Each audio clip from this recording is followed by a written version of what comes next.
अब ना ब्रेकअप हो जाने के बाद एक लड़के को सुपर पावर मिलती है जिसको टाइम को स्टॉप कर सकता है। टाइम स्टॉप कर कर लोगों के साथ वो कुछ भी कर सकता था। हेलो फ्रेंड्स, इसी कंसेप्ट पर बेस्ड आज मैं आपको कैशबैक ये 2006 की एक fantasy romance Hollywood movie explain करने वाला हूँ। अगर आपको वीडियो अच्छा लगता है तो प्लीज़ इसे लाइक और कमेंट ज़रूर कर दीजिएगा।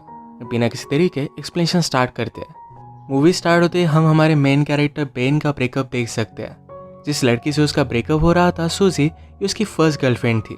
उसके साथ बिताए हर पल उसे याद आ रहे थे। वो वंडर करता है कि उसका ब्रेकअप हुआ कैसे। एक पल में तो एक साथ थे, एक दूसरे को आई लव यू बोल रहे थे, और नेक्स्ट वीक सूजी किसी और के साथ थी तो शायद उसको भी आई लव यू बोल रही होगी, पर इसका कोई भी मीनिंग नहीं है। बेन के फ्रेंड का नाम था शॉन। शॉन उसे समझाने की कोशिश करता है, उसे सिर्फ एक बेटर ऑप्शन मिल गया, इसी वजह से उसके पास वो चली गई। उसके बारे में तुम्हें ज़्यादा सोचना नहीं चाहिए।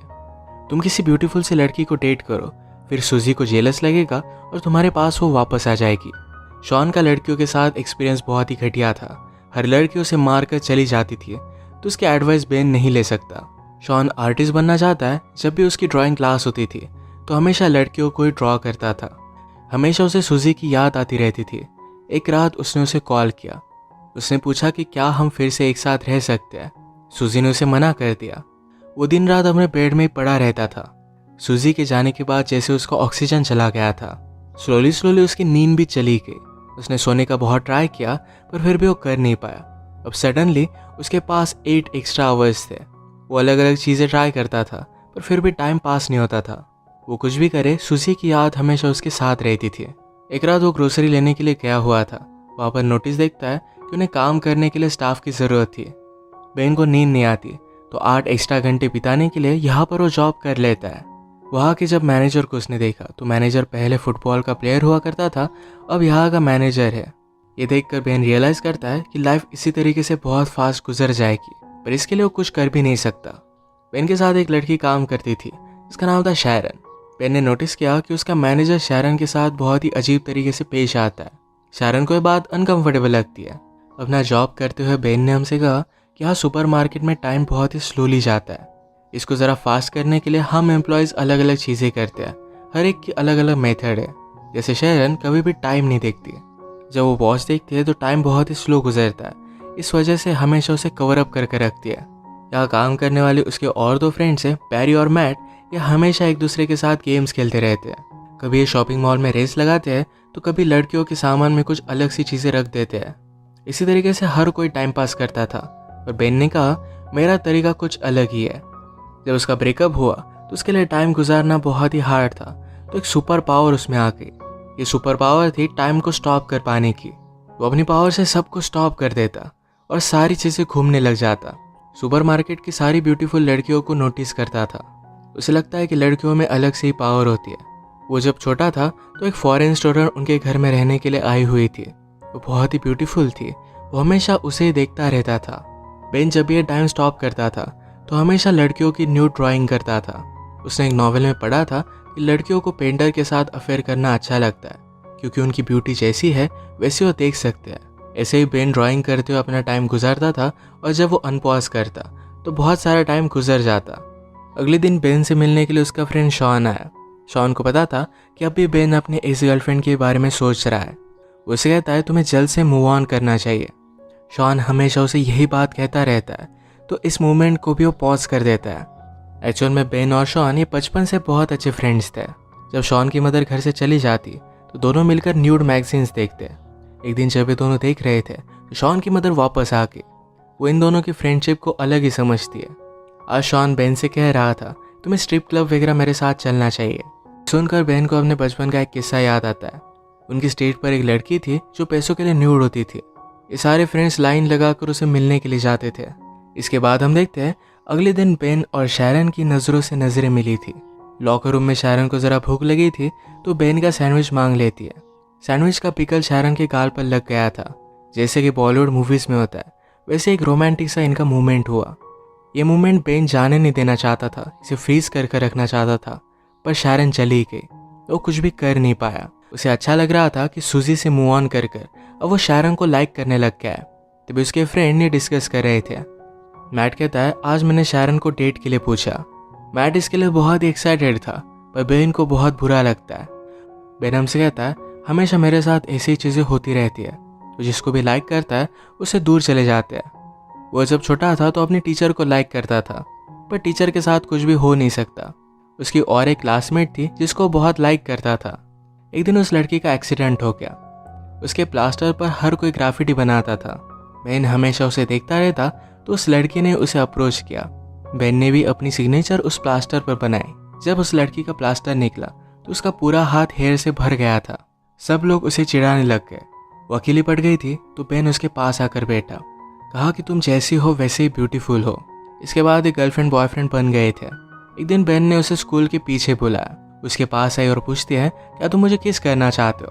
बेन कहता है कि हाँ, पर कल तुम मुझे यहाँ मिलना। कल स्कूल में कोई भी नहीं होता। कल हॉलीडे था तो उन्हें कोई भी डिस्टर्ब नहीं करता। अगले दिन बेन ने उसका बहुत वेट किया, पर वो आई ही नहीं। बाद में उसे पता चला कि उस लड़की का ट्रांसफ़र हो गया है। फिर इसे हम प्रेजेंट में देखते हैं कि बेन और शॉन बात कर रहे थे। बेन ने शारन के बारे में शॉन को बताया, पर वो ये भी कहता है मैट और शारन आज मूवी देखने के लिए जाने वाले हैं। शॉन ने कहा कि वो सिर्फ एज अ फ्रेंड्स मूवी देखने के लिए जा रहे होंगे, उनके बीच में कुछ है ऐसा कंपल्सरी नहीं। पर जब नेक्स्ट डे बेन काम पर जाता है तो मैट अपने फ्रेंड से शारन के बारे में बात कर रहा था। वो बता रहा था कि वो और शारन कल रात इंटीमेट हुए। बेन का दिल टूट जाता है। इसी मोमेंट पर उनके मैनेजर उनके पास आए। कहते हैं मेरे एक ओल्ड फ्रेंड के साथ मैंने बेट लगाई थी, उसकी टीम के साथ हम सबको मिलकर फुटबॉल खेलना है। इस फुटबॉल मैच पर मैट को सपोर्ट करने के लिए शारन भी आई हुई थी। इनमें से किसी को भी फुटबॉल खेलना आता नहीं था, तो बहुत ही बुरी तरीके से हार रहे थे। ऑपोजिट टीम के 26 गोल हो गए थे और उनके 0 ही थे। बेन को बोर होने लग जाता है, तो टाइम को फिर से उसने स्टॉप कर दिया। बेन हमसे कहता है मुझे हमेशा यहाँ पर बहुत ही ज़्यादा सेफ लगता है, कोई भी उसे डिस्टर्ब नहीं कर सकता। वो कैफेटेरिया में गया तो अचानक से उसे कुछ आवाज़ आई। वो आसपास देखने लग जाता है। एक आदमी अनफ्रीज होकर वहाँ से भाग गया। बेन सिर्फ अकेला नहीं है जो टाइम स्टॉप कर कर घूम फिर सकता है। घूम फिर कर बेन फिर से मैच में वापस आया। इनका लास्ट गोल था, तो मैट ने जोर से फुटबॉल को किक किया तो मैनेजर की नाक को तोड़ देता है। उसे हॉस्पिटल लेकर गया। बेन को कहकर जाता है कि शारन को घर छोड़ देना। बेन और शारन फिर कॉफ़ी के लिए आए। बेन शारन से पूछता है कि तुम और मैट डेट कर रहे हो। शारन ने कहा कि ऐसा कुछ भी नहीं है, हम सिर्फ एज अ फ्रेंड्स ही मूवी देखने के लिए गए हुए थे। बेन को ये बात सुनकर अच्छा लगा। शारन का एक बॉयफ्रेंड था, उसे ब्रेकअप किए हुए उसे 6 महीने गुजर चुके हैं। बेन भी अपने ब्रेकअप के बारे में उसे बताता है। एक दूसरे को और भी जान लेते हैं। शारन ने कहा कि नाइट में मैं स्पेनिश सीखती हूँ, उसे अलग अलग प्लेसेस घूमना है, वहाँ के लोगों के बारे में जान लेना है। स्पेनिश सीखने के बाद शायद वो स्पेन में जाकर वहाँ पर टीच करेगी। उसे साउथ अमेरिका भी बहुत अच्छा लगता है, तो वहाँ पर भी वो जाना चाहती थी। वो बेन को उसके ड्रीम्स के बारे में पूछती है। बेन ने कहा कि मुझे ड्रॉ करना बहुत अच्छा लगता है, शायद एक दिन उसकी भी आर्ट गैलरी में एग्जीबिशन होगा। शारन ने कहा कि मैं हमेशा एक आर्टिस्ट से मिलना चाहती थी, वो वर्ल्ड की किसी भी चीज़ में ब्यूटी देख सकते हैं। ये बात शारन को बेन की बहुत अच्छी लगी। बेन ने शारन को घर पर छोड़ दिया। ये दोनों किस करने वाले थे, पर ये सही से हो नहीं पाई। अगले दिन मैनेजर ने अनाउंस किया कि उसका बर्थडे आने वाला है, तो सबको उसके घर पर पार्टी के लिए आना पड़ेगा। शारन फिर बेन से पूछती है क्या उस रात तुम मेरे साथ चलोगे। बेन इसके लिए हाँ कहता है। इन दोनों की एक ऑफिशियल डेट थी। मैनेजर ने बेन को बुलाया, कहा कि बर्थडे पर एक सरप्राइज स्ट्रिपर भी होनी चाहिए, इसका इंतज़ाम तुम करोगे। बेन को पता नहीं था कि वो कैसे करेगा, पर वो शॉन की हेल्प लेता है। शॉन को इन सब चीज़ों के बारे में बहुत ही अच्छी नॉलेज होती है, तो उसे एक पब में वो लेकर गया। वो एक लड़की से बात करते हैं, पर उस लड़की ने कहा कि मैं उस रात बहुत ही बिजी हूँ, मेरे एक फ्रेंड को वहाँ पर मैं भेज दूंगी। कल रात के बाद बेन को हर जगह पर शारन ही दिख रही थी। वो टाइम को स्टॉप कर कर हमेशा उसे ही ड्रॉ करता। ऐसे ही कुछ दिन बीत गए और कल मैनेजर का बर्थडे था। तो शारन बेन से पूछती है क्या तुम अब भी मेरे साथ डेट पर चलना चाहते हो। बेन कहता है कि ऑफकोर्स चलना चाहता हो। जाते वक्त शारन बेन को प्रॉपरली किस कर गई। इतने दिन तक बेन को नींद नहीं आई थी, पर आज रात वो बहुत सोया। उठने के बाद उसे एक आर्ट गैलरी से कॉल आता है। बेन के पिक्चर्स उन्हें बहुत अच्छे लगे थे और उसे मिलने के लिए बुलाया हुआ था। बेन इसके लिए बहुत ही एक्साइटेड हो जाता है, पर इस सिर्फ उसके फ्रेंड मैट और बैरी उसका मज़ा ले रहे थे। रात में बहुत ही अच्छे से रेडी होकर वो शारन के पास पहुंचा।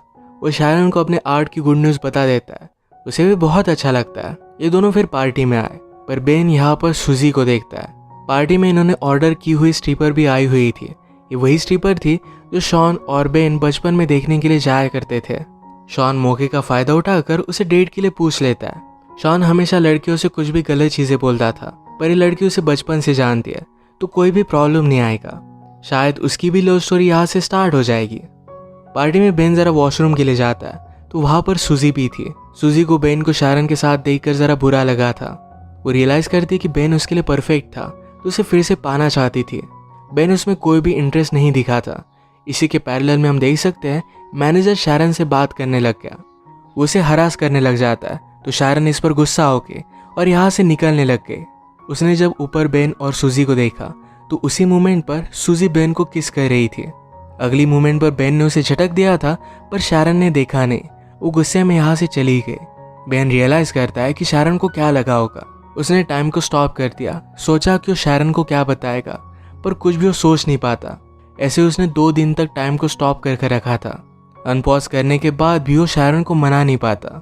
उसे मिलने के लिए गया पर शारन उसकी कुछ भी बात नहीं सुनती। उसे फिर से नींद आना बंद हो जाता है। जैसे हमने पहले देखा था कि बेन के फ्रेंड्स ने उसे प्रैंक कॉल कर एक आर्ट गैलरी में मिलने के लिए बुलाया हुआ है। तो बेन एक्चुअल में अपना सब आर्ट लेकर उस आर्ट गैलरी में चला जाता है। वहाँ के एजेंट से उसने बात की तो उसकी कोई भी अपॉइंटमेंट नहीं थी, पर एजेंट उसकी ड्राइंग देख लेता है।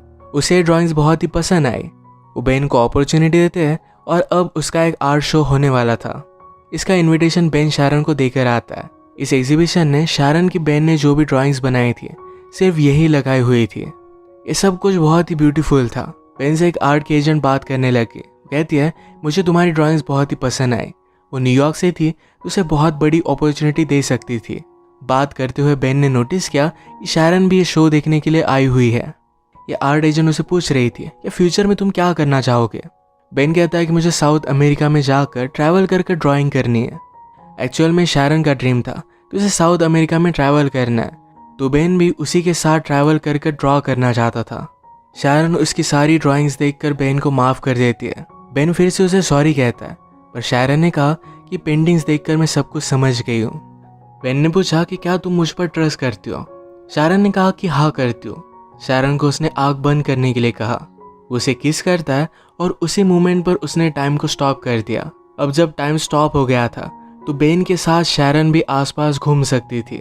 बाहर स्नो गिर रहा था तो शारन को बेन बाहर लेकर आया। इसी में वो किस करते हैं और इसी के साथ इनकी लव स्टोरी स्टार्ट हुई। बेन हमसे कहता है लाइफ में बहुत सारे मोमेंट्स होते हैं जो ऐसे ही चले जाते हैं, पर अगर आपको लाइफ की ब्यूटी को अप्रिशिएट करना है, किसी के प्यार में पड़ना है, तो एक बार ज़रा रुक जाओ, इस मोमेंट को अप्रिशिएट करो, कभी भी उन्हें जाने मत दो। इसे एक ब्यूटीफुल मैसेज के साथ ही मूवी एंड हो जाती है। अगर आपको वीडियो अच्छा लगा तो प्लीज़ इसे लाइक कर दीजिएगा। बहुत सारी मूवीज़ लेकर आते रहता हो तो प्लीज़ इस चैनल को सब्सक्राइब कर दीजिए और बेल नोटिफिकेशन आइकॉन दबाना मत भूलिएगा। हम फिर से मिलेंगे और एक नई मूवी के साथ। तब तक के लिए थैंक यू और आप अपने आप का ख्याल रखिए।